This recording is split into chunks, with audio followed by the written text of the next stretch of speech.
नमस्कार दोस्तों, caiman plus में आपका स्वागत है। चलिए आज की इंपॉर्टेंट क्वेश्चंस डिस्कस करते हैं। फर्स्ट क्वेश्चन है आज का, what is the process called when the development of fruit without fertilisation takes place.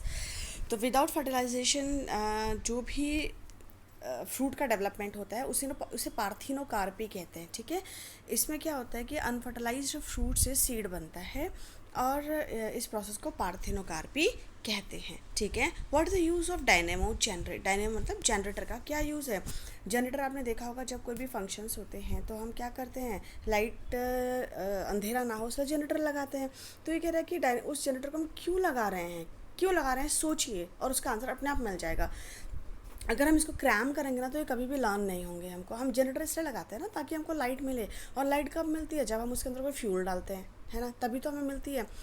तो फिर इसका आंसर रहेगा कि it converts the mechanical energy into the electrical energy. अब ये मैकेनिकल एनर्जी क्या चीज़ है, क्या बला है ये मैकेनिकल एनर्जी। तो ये मैकेनिकल एनर्जी होती है एक्चुअली काइनेटिक एनर्जी और पोटेंशियल एनर्जी का जो सम होता है ना, उससे हम मैकेनिकल एनर्जी कहते हैं। यानी कि आपने देखा होगा कि कभी कभी जनरेटर में हम क्या करते हैं, स्टार्ट करने के लिए हम क्या करते हैं, एक रस्सी को खींचते हैं। आपने कभी ध्यान दिया, चेन जैसे उसे खींचते हैं तो जनरेटर स्टार्ट हो जाता है और उसके अंदर जो फ्यूल होता है ना, वो क्या होने लग जाता है, यूटिलाइज होने लग जाता है और वो इलेक्ट्रिसिटी को प्रोड्यूस करने लग जाता है। या फिर हम उसको स्टार्ट करने के लिए स्विच ऑन करते हैं। कोई ना कोई मैकेनिकल वर्क हम कर रहे हैं, या तो मैंने अपनी बॉडी की काइनेटिक एनर्जी उसको दी है या फिर हमने स्विच से एनर्जी दी है। तो कोई भी मैकेनिकल एनर्जी जब हम डायनामो को देते हैं, मैकेनिकल एनर्जी देते हैं, तो वो उसको इलेक्ट्रिक एनर्जी में कन्वर्ट कर देता है, जिसके लिए हम उसमें फ्यूल वगैरह यूज़ करते हैं। ठीक है, ozone layer above the surface of the earth provide a shield against. Ozone जो लेयर है वो किस किस चीज़ से हमको बचा रही है, क्वाइट ऑब्वियस है, अल्ट्रा वायलेट रेट से ही हमको बचाती है। ठीक है, which alcohol is known as the wood alcohol. It's important question. Methanol is called the wood alcohol. ठीक है, which type of plant can grow in nitrate deficient soil. या यूँ कह सकते हैं कि नाइट्रोजन डेफिशिएंट सॉइल में कौन से टाइप के प्लांट उग सकते हैं। नाइट्रोजन डेफिशिएंट में तो वही उगेंगे ना जो प्लांट क्या करेंगे, किसी न किसी तरीके से नाइट्रोजन की डेफिशिएंसी को पूरा कर लेंगे। जैसे हमारी बॉडी जब ग्रो होती है, उसमें ग्रोथ होती है, तो या फिर कह दो कि हमें ज़िंदा रहने के लिए बहुत सारे न्यूट्रिएंट्स चाहिए होते हैं। ऐसे ही प्लांट्स को ग्रो होने के लिए क्या चाहिए, इनको भी तो न्यूट्रिएंट्स चाहिए। इनका मेन न्यूट्रिएंट नाइट्रोजन होता है। तो अब सॉइल में जब नाइट्रोजन है ही नहीं, वहाँ पे नाइट्रोइड्स या नाइट्राइट्स बन ही नहीं रहे हैं उस सॉइल में, तो फिर कहाँ से वो नाइट्रोजन लेंगे। तो ये कौन से प्लांट्स होते हैं, लैग्यूमिनस प्लांट्स होते हैं। लैग्यूमिनस प्लांट्स एक टाइप के जो पल्सस प्लांट्स होते हैं ना, दाल जिनसे बनती है दालें, तो वो ये प्लांट होते हैं। ठीक है, तो एक्चुअली क्यों ये लैग्यूमिनस प्लांट्स जो होते हैं ये नाइट्रोजन डेफिशिएंट में उग जाते हैं। क्या इनको नाइट्रोजन की ज़रूरत नहीं होती, बिल्कुल होती है, लेकिन इनकी रूट्स में कुछ स्पेशल टाइप के, देखिए इनकी रूट्स में कुछ स्पेशल टाइप के नोड्यूल्स होते हैं, दिख रहा है आपको। ये नोड्यूल्स के अंदर एक बैक्टीरिया रहता है जिसे राइजोबियम बैक्टीरिया कहते हैं। ये राइजोबियम बैक्टीरिया क्या करते हैं, डायरेक्ट एटमॉस्फेयर की डायरेक्ट नाइट्रोजन को लेते हैं, नाइट्रोजन को, और उसको नाइट्राइट्स या नाइट्रेट्स में कन्वर्ट करके डायरेक्ट प्लांट को सेंड कर देते हैं। ठीक है, तो ये इनकी खास बात होती है। इसीलिए मिट्टी में नाइट्रोजन है या नहीं है ये मैटर नहीं करता, स्पेशली इन लैग्यूमिनस प्लांट्स में। ये एक फैमिली है, लैग्यूमिनस जो फैमिली है वो दाल उगाने वाले जो प्लांट्स होते हैं उनकी एक फैमिली है ये, और हर उस प्लांट के अंदर ये नोड्यूल्स पाए जाते हैं। तो ये आपने देखा होगा, कभी कभी जब क्रॉप हार्वेस्ट हो जाती है तो उसके बाद फार्मर्स क्या करते हैं, अपने खेतों में दालें उगा देते हैं। ठीक है, तो क्रॉप में क्या होता है कि मिट्टी की सारी नाइट्रोजन चली जाती है। जब वो फसल उग रही होती है तो प्लांट सारी नाइट्रोजन यूज़ कर लेते हैं। उसके बाद फार्मर कुछ महीनों के लिए दालें उगा देते हैं।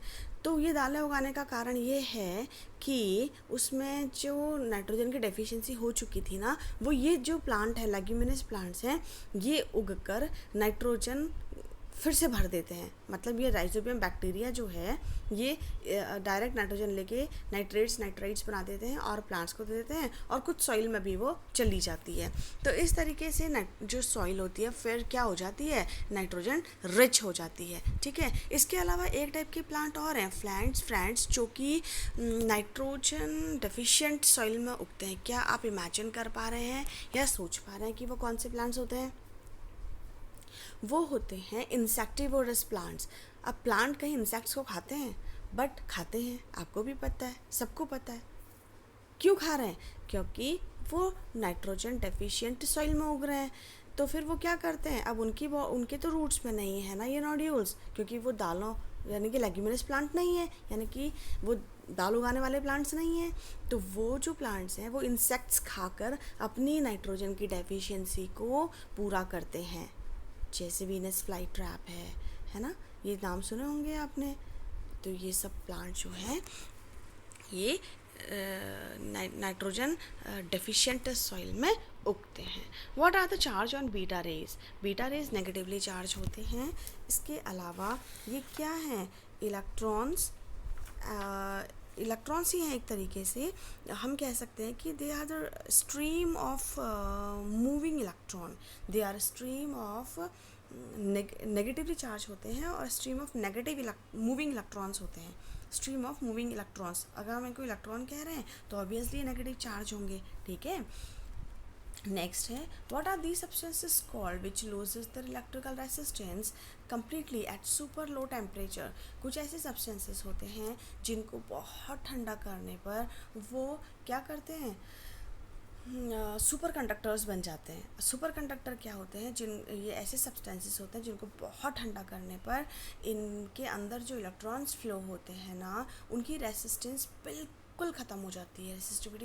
रेसिस्टेंस बिल्कुल ख़त्म हो जाता है, जिसकी वजह से एनर्जी का लॉस नहीं होता है। एनर्जी का लॉस बहुत तरीके से हो सकता है, जैसे हीट के फॉर्म में कंडक्टर्स की एनर्जी लॉस होती है, साउंड के फॉर्म में, है ना, और एनर्जी के फॉर्म में, बहुत सारे फॉर्म में लॉस होता है।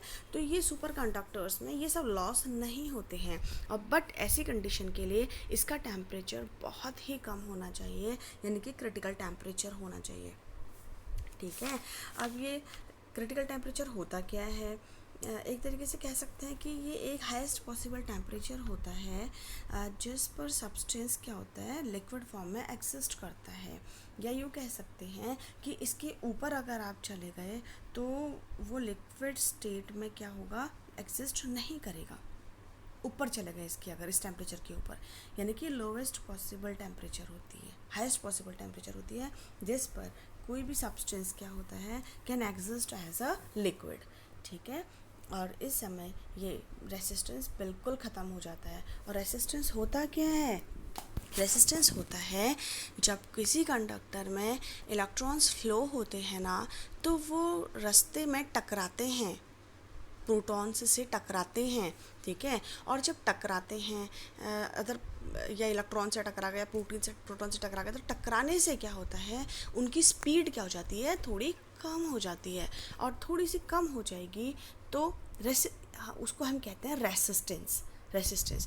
पर इस सब्सटेंस में रेसिस्टेंस क्या हो जाता है, बिल्कुल ज़ीरो हो जाता है। क्रिटिकल टेम्परेचर पर रेसिस्टेंस बिल्कुल ज़ीरो हो जाता है। बट जैसे ही आप टेम्परेचर को बढ़ाने लगेंगे तो इनके बीच में क्या होता है, इलेक्ट्रॉन्स को एनर्जी मिलने लग जाती है। और जब एनर्जी मिलने लग जाती है ना, तो उनके बीच में एक बॉन्ड होता है, उसे कुछ कूपर पेयर कहते हैं। कूपर COOPER, कूपर पेयर, है ना। लोएस्ट टेम्परेचर पर क्या होता है, इनके ये पार्टिकल बहुत पास आ जाते हैं और उनके बीच में एक कूपर पेयर, एक बॉन्ड बन जाता है, उसे हम कूपर पेयर कहते हैं।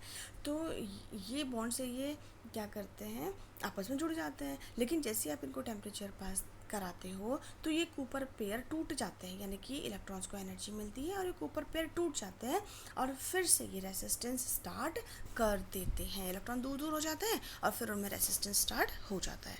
ठीक है, तो ये काफ़ी इम्पॉर्टेंट है, इसको ध्यान रखिएगा। Next, which substance is most important for the digestion of food. ये तो एंजाइम्स होते हैं, और एंजाइम्स होते क्या हैं? एंजाइम्स तो बायोकैटलिस्ट होते हैं ना, जो बायोलॉजिकल फंक्शंस को क्या कराते हैं, स्पीड अप कराते हैं। ये प्रोटीन होते हैं एक तरीके के, और which speed up the chemical reactions in our body. और ये लीवर की फंक्शंस को भी फ्रेंड्स क्या करते हैं, लीवर की फंक्शंस को तो बढ़ाते हैं, है ना, एनहेंस करते हैं। और डाइजेशन में इनका तो रोल है ही। Which gas is used by the divers. Divers कौन होते हैं? गोताखोर कहते हैं ना जिनको। ये कौन सी गैस यूज़ करते हैं? ये ऑक्सीजन और हीलियम यूज़ करते हैं, और कभी कभी नाइट्रोजन भी इसमें डाला जाता है। एक इसके दो रीज़न होते हैं। एक्चुअली ये डालते क्यों हैं, हीलियम वगैरह नाइट्रोजन डालते क्यों हैं? सिर्फ ऑक्सीजन ले जाओ ना, ऑक्सीजन में तो हम जिंदा रहते हैं, सिर्फ ऑक्सीजन ले जाओ। बट क्या होता है कि जब एक अकेला गैस ये डाल देते हैं ना, तो उसमें कुछ, हमेशा नहीं बट कुछ केसेस में क्या होता है कि जो डाइवर्स होते हैं उनमें ऐसा फील होने लगता है उनको जैसे उन्होंने नशा किया होगा। यानी कि जैसे ड्रिंक करने के बाद जो इम्बैलेंस हमें माइंड का स्टार्ट हो जाता है ना, जैसे अपनी बॉडी पे कंट्रोल नहीं रखना, अच्छी बस हमारी थिंकिंग पावर कम हो जाती है, ऐसा होता है ना।